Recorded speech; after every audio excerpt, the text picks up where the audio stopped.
โอเคทุกคนเปิดภาพมากายอยู่กับผู้สาวโสดเนาะโดยสบายดีโดยสบายดีโดยสบายดีมาพบพอกันเป็นครั้งแรกเนาะโดยอยากให้แนะนำชื่อต้องซื้อคำหลาเด้อชื่อคำลาโดยอายุอายุ30 ปีอายุ30 ปีโดยมเคยสั่งครอบครัวบ่เคยมาแล้วมีมีลูกนำกัน1 คน โอ้ลูก1 คนโดยอืม30มีลูก1เนาะโดยเลิกลากันโดนแล้วเลิกรากันได้4 ปีแล้วอืโดนเติบเนาะโดยโดยเป็นแนวใดคือว่าเลิกลากันความคิดบ่เข้ากัน อืมเพิ่นอายุหลายบ่ อายุส่ำกันโอ้อายุส่ำกันโดยเลยบ่เข้าใจกันโดยลูกผู้หญิงผู้ชายลูกผู้ชาย ปัจจุบันนี้อายุ4 ปีอืใช่ว่าเลิกตั้งแต่เพิ่นยังน้อยก็ลูกเฮาไล่มาก็เลิกเลยก็คลอดลูกมาก็บ่ได้ครบ4 ปีแยกทางกันโอ้จนเท่าคุมื้อนี้เพิ่นบ่ได้ติดต่อมาบ่บ่อืมแม่ว่าลูกเต้าแบบนี้เพิ่นก็บ่ได้โทรมาหาบ่บ่โอ้ถือว่าตัดขาดเลย โดยอืมคือว่าผู้จบผู้งามก็เป็นโสดมาล้นเนาะ4 ปีบ่เปิดโอกาสให้ไผบ่ บ่รู้สิตอบจั่งใด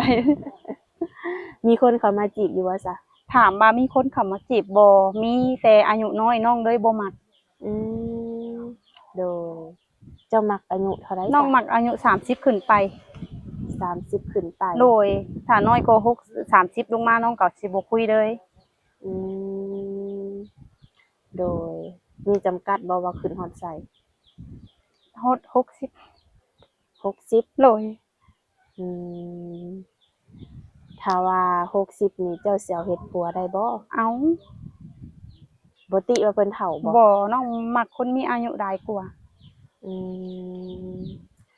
สาเหตุที่ว่ามักนี่เป็นเพราะหยังเป็นเพราะว่าเคยคบอายุส่ำเดียวกันแล้วมันไปกันบ่รอดโดยก็เลยมาเล็งเบิ่งคนอายุหลายกว่าเพื่อเพิ่นเป็นผู้นำเฮาได้อืเป็นที่มปรึกษาให้ได้เนี่ย โดยเคยล้มบ่ผู้บ่าวอายุหลาย บ่เคยมีแต่เข้ามามีแต่อายุน้อยก็เลยตัดสินใจอยู่โสดมาก่อนโดยมื้อนี้ก็ถือว่าออกมาเปิดใจเป็นทางการเนาะโดยมักผู้บ่าวทางใดนี่ไทยไทยกับอิหยังต่างประเทศบ่โดยโอ้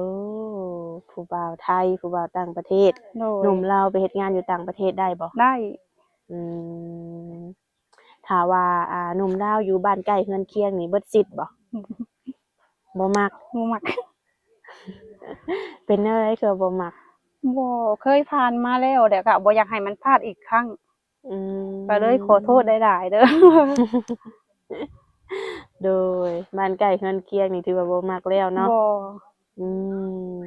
หนุ่มไทยหรือว่าอยู่ต่างประเทศเจ้าสิไปอยู่น้ำเพิ่นได้บ่ไปได้เบิดถ้าคุยกันแล้วสบายใจแหละต้องเบิ่งสถานการณ์ก่อนนะนี่อืมโดยคือทางเจ้านี่พร้อมสร้างครอบครัวเลยบ่นี่โดยอืต้องคุยกันโดนบ่ประมาณถ้าสูงสุดก็3 เดือน แต่ถ้าคุยกันลงตัวก็อยู่ที่เฮา2 คนก็คุยกันไปก่อนอืมโดยถ้าว่าคุยกันฮอด3 เดือนเข้าใจกัน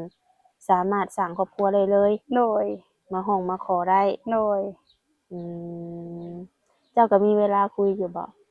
ข้อยอะมีเวลาคุยแต่ข้อยเป็นคนบ่มักเว้ามักคุยแบบนี้นะ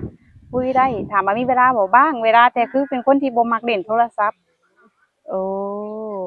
บ่มักเล่นโทรศัพท์โดยบ่ค่อยคุยโดยแหมบัดนี้ได้สิได้ร่มผู้บ่าวซะบัดนี้ ถ้าผู้บ่าวโทรมาได้ซะก็รับได้ก็คือบอกเพิ่นว่าข้อยคุยนำก็ขอเพียงแบบคุยกันเข้าใจอะนะก็คุยได้บ่ถึงว่าบ่อยากคุยเลยแบบเนี้ยอืมโดยก็พอคุยได้อยู่เนาะโดย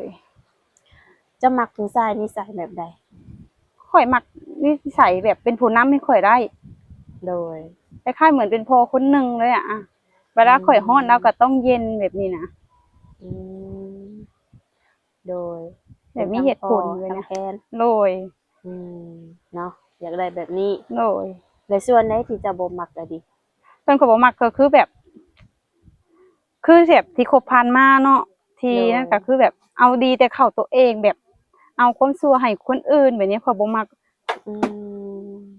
อันนี้ที่ข้อยเกลียดที่สุดเลยถ้ามีหยังก็คุยกันแบบนี้นะ โดยอืมมีหยังก็คุยกัน โดยบ่พอใจตรงไหนให้คุยตรงหน้าบ่ให้ไปคุยลับหลังแบบนี้ อืม คือแบบเจ้าบ่พอใจข้อยตรงนี้ก็คือ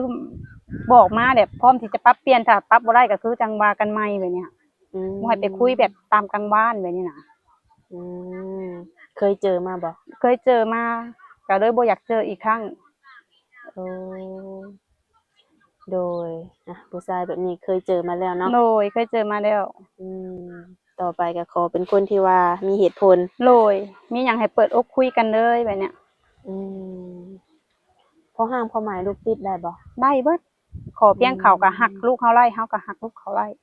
อืมบ่ติหยังเนาะ โดย โดย ผู้ชายกินเหล้ากินเบียร์สูบยา อันนี้ก็กินก็อันนี้ก็ขอตีในนิดนึงเด้อ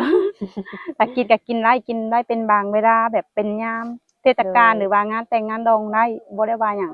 โดย แต่ถ้ากินพร่ำเพรื่อก็ขอ อืมถือว่าบ่ผ่าน โดย สูบยาเด้ สูบยาก็โอเค มันเป็นเรื่องธรรมชาติ อืม จะสูบเฉยๆนะบ่แม่นยาม่า แต่ยาม่านี่ก็บ่เอา โดยเอาตรงๆไปเลยเนาะ โดย เออ เพราะคนเฮาบ่ดีสมบูรณ์แบบเนาะเจ้าสิมาคัดให้นั่นก็เป็นไปบ่ได้อะ โดย แล้วปัจจุบันนี้เจ้าได้เฮ็ดเวียกเฮ็ดงานหยังซะ ปัจจุบันนี้น้องเฮ็ดเวียกอยู่ไทยเด้อน้องสิมาต่อบัตรเดือนหนึ่ง2 ครั้งมาประมาณ10 มื้อเด้น้องก็สิลงไปใหม่ อือันนี้คือขึ้นมาต่อบัตร โดย เจ้าเฮ็ดเวียกหยัง น้องขายผลไม้อยู่ห้าง อยู่ห้าง โดย อยู่แถวใด นมบางกะปิ โอ้อยู่แถวนั้นเลย โดย อืมใช่ผู้บ่าวไทยบ่เข้ามาจีบบ่ซะบัดนี้ มีแต่ว่าแบบมีแต่รุ่นน้องอะนะน้องก็เลยบ่มัก เออ ถามว่ามีตอบตรงเลย แต่บ่มักรุ่นน้อง โดยถือว่ามื้อนี้มาเปิดใจแล้วก็สิลงไปไทย โดย ถ้าผู้บ่าวอยากมาหาเด้ อยากมาหาก็รอนัดมื้อนัดวันมาก็มาเจอกัน อืมีวันหยุดอยู่บ่ มี เดือนหนึงหยุดจักเทื่อ เดือนหนึงน้องหยุด4 เทื่อ โอ้หยุดวันหยังแน่นี่ วันหยังก็ไล่ให้เลือกเอาแล้วแต่ตาเฮาเนี่ย แต่ว่า4เทื่อ โดย โอ้ ถ้าบ่หยุดเพิ่นก็สิตีเป็นโอทีให้ อืมวันเท่าไหร่ได้อยู่พุ่น น้องได้วันละ400 โอ้วันละ400 กินน้ำเพิ่นอยู่เอง อืมโอเคอยู่บ่ซั่นนี่ ก็บ่ก็โอเคก็ต้องโอเค เดือนหนึงเดือเก็บอยู่บ่ บ่เหลือ เพราะว่าต้องส่งเลี้ยงลูก เออจะส่งมาพี่เดือนละเท่าไหร่ เดือนละหมื่น เดือนละหมื่น โดย เงินเดือน โด 12,000 ย ส่งมาเดือนละหมื่น โดย ค่าห้องเจ้าได้ซะ ค่าห้องน้องสิอยู่น้ำเอื้อยเด้ อืม สิช่วยแค่ค่าน้ำกับไฟเพิ่นได้แต่ว่ามีเอื้อยก็เข้าใจบ่ว่าเลี้ยงลูกผู้เดียวแบบเนี้ย อืมโดยแสดงว่าเดือนหนึงเจ้าใช้จ่ายบ่หลาย น้องบ่ได้ใช้เลยมีแต่โอนมาเมียนพี่ โอ้มีแต่เก็บอย่างเดียว เก็บมาเมียนซื้อนมให้ลูก โดยโอ้อันนี้ก็คือถ้าว่าในกรณีที่ว่าผู้บ่าวอยากมาหาต้องนัดก่อนเนาะ โดย ว่าทางเจ้านี่สิว่างบ่ โดย เพิ่นชวนไปดินไปเที่ยวก็ได้แล้วว่า ได้ ถือว่าบ่มีปัญหาหยังเนาะ โดย อืมโดยถ้าว่าสร้างครอบครัวนี่ก็คืออ่าในการโอรมกัน เวลานี่3 เดือนเนาะจะว่า โดย เพิ่นสิขอหยังไปอยู่นำนี่ก็พร้อมเนาะไปสร้างไปศาลนำเพิ่นได้แต่ว่า ได้ อืมถ้าว่ามีครอบครัวอีกเทื่อนี้สิจัดงานแต่งบ่ บ่ เป็นแนวใด บ่อยากจัดก็สิเฮ็ดแค่ผูกพักผ่อนเข้าน้อยๆเอาแจ้งเฒ่าแจ้งแก่ให้พ่อแม่รับรู้ทั้ง2ฝ่ายได้ก็พอ โดยบัดนี้ค่าสินสอดเจ้าได้ซะ ค่าสินสอดก็แล้วแต่สมมาพาควรแล้วแต่เดี๋ยวคุยกันไป อืมคือบ่ได้เว้าเท่านั้นเท่านี้เนาะ บ่ อืม โดยโอ้ก็ถือว่าบ่ได้มีหยังได้เนาะ บ่มีหยังล่ะ แล้วเมื่อได้สิลงไปไทยบัดนี้ วะ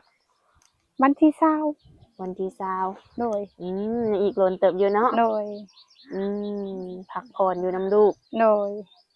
โดย มาบ้านแบบนี้ก็บ่ได้ไปเที่ยวทางใดบ่ บ่ก็มีแต่พาน้องมาหาหมู่ โอ้ส่วนตัวเจ้านี่มาบ้านนี่มักไปดินไปเที่ยวอยู่บ่ เอาแบบส่วนตัวเลยเด้อ โดย มักนอนอยู่เฮือน เป็นคนบ่มักไปเด่นไปเที่ยว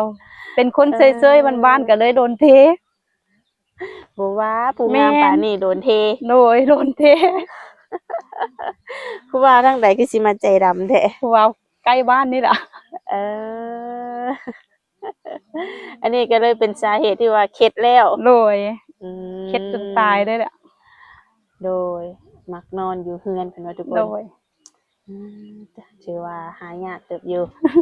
ปกตินี่มักไปหันไปนี่เนาะ บ่ อ่า บ่ไป สาวอืม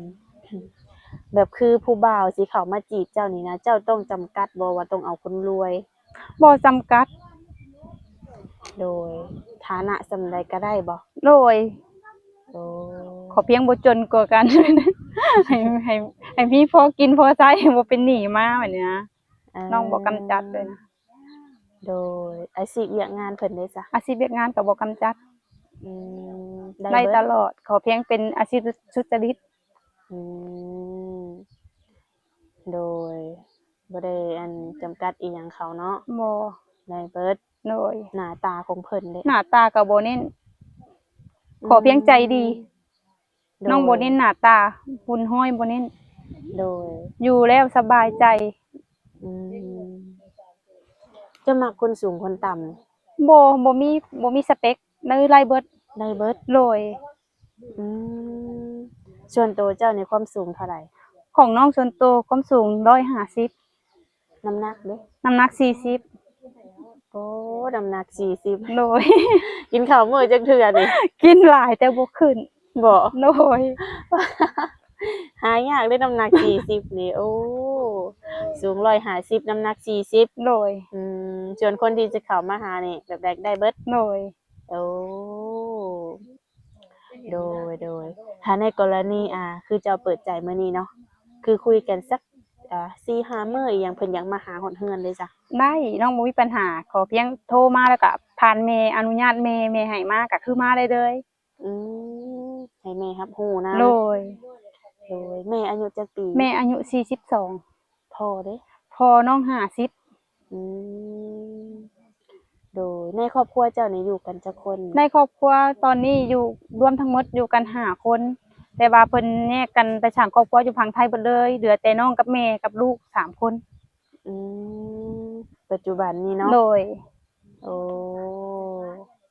ถ้าว่าเจ้าไปอยู่น้ำสามีไผสิอยู่น้ำพ่อน้ำแม่ อันนี้ก็เบิ่งก่อนอันนี้ นี่ก็บ่ให้คำตอบก็เบิ่งก่อนเบิ่งสถานการณ์ โดยเบิ่งความเป็นจริงก่อนเนาะ โดย อืมลูกเจ้าเข้าโรงเรียนแล้ว ยัง อืมปัจจุบันนี้ยังบ่ทันเข้าเนาะ โดย โดยคือแบบว่าเจ้าไปไทยแบบนี้เพิ่นก็บ่ได้อยากไปนำบ่ บ่เพราะว่าเพิ่นอยู่นำแม่ตั้งแต่ไล่เพิ่นออกมาคลอดเพิ่นออกมาเพิ่นก็อยู่นำแม่เลย อืมติดแม่ใหญ่แล้วเนาะ โดย อืมโดยถ้าว่าในกรณีที่ว่ามีสามีใหม่ลูกก็เพิ่นก็สิบ่ว่าหยังดอกเนาะ บ่ คิดว่า เคยถามแล้วเพิ่นก็ว่าแล้วแต่แม่ โอ้เคยถามแล้วเนาะ เคยถาม ถามตลอดเลย โดยเพิ่นก็บ่ได้ถามถึงพ่อเพิ่นบ่ บ่ โอ้โดยถ้าว่ามีพ่อใหม่ก็ถือว่าบ่มีปัญหาหยังเนาะ โดย อืมถ้าว่าเพิ่นอ่าอยากกลับมาคืนดีเจ้าให้โอกาสบ่ สำหรับคนเก่าบ่ โดย ถ้าสำหรับคนเก่าน้องขอตอบเพียงตรงนี้ตรงๆเลยว่าบ่เพราะว่าที่ผ่านมาคือให้โอกาสมาหลายแล้ว แต่ก็บ่เคยว่าสิเปลี่ยนตัวเองก็คือเก่าอ่ะ อืมถือว่าเบิดสิทธิ์แล้วเนาะ โดย โดยมีแต่ว่าเปิดหาคนใหม่ โดย เป็นอะไรก่อนสิออกมาเปิดใจนี่คิดหล่นบ่ คิดโดนคิดมาตลอดเลยคิดมาหลายปีแล้ว เอ่อพร้อมคักแน่บ่มื้อนี้ ก็ เต็มร้อยบ่ เต็มร้อยเลย โดยฐานะครอบครัวจะเป็นแนวใดนี่ ฐานะครอบครัวน้องอ่ะปานกลางเด้อน้องเป็นคนบ่ด้วยบ่มี คือแบบ โดย ทำมาหากินตามบ้านๆเฮานี่แหละ อืมโดยธรรมดาเนาะ โดย โดยคนที่สิเข้ามาหาก็ขอเป็นเบิ่งแยงเฮาได้ซะเนาะ โดย ถ้าว่าบ่ร่ำบ่รวยกันเนาะ โดย อืมมื้อนี้ก็ถือว่าบ่มีหยังใดเนาะมาอบรมกันเป็นครั้งแรก ก็คือทางติดต่อเจ้านี่มีหยังแหน่ซะ มีเฟซกับมีไลน์เด้อเจ้า อืมเป็นอะไรเจ้าสิแจกในช่องเลยบ่ แจ ได้ กใน เลย ช่องเลย ขอ QR code ไลน์ โดยเอาเลยบ่ เอาเลย เอาขึ้นหน้าช่องเลยเนาะ โดย เพื่อว่าหนุ่มคนใด ไลน์ ที่เพิ่นบ่สะดวกแอดมาหาทาง YouTube เนาะ โดย เพิ่นก็สิสแกนเขาเลย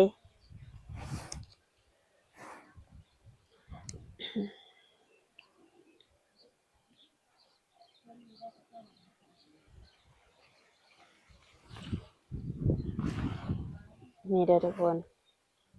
อันนี้จะเป็น QR code ไลน์ของเพิ่นเนาะนี่อะไรเด้อบ่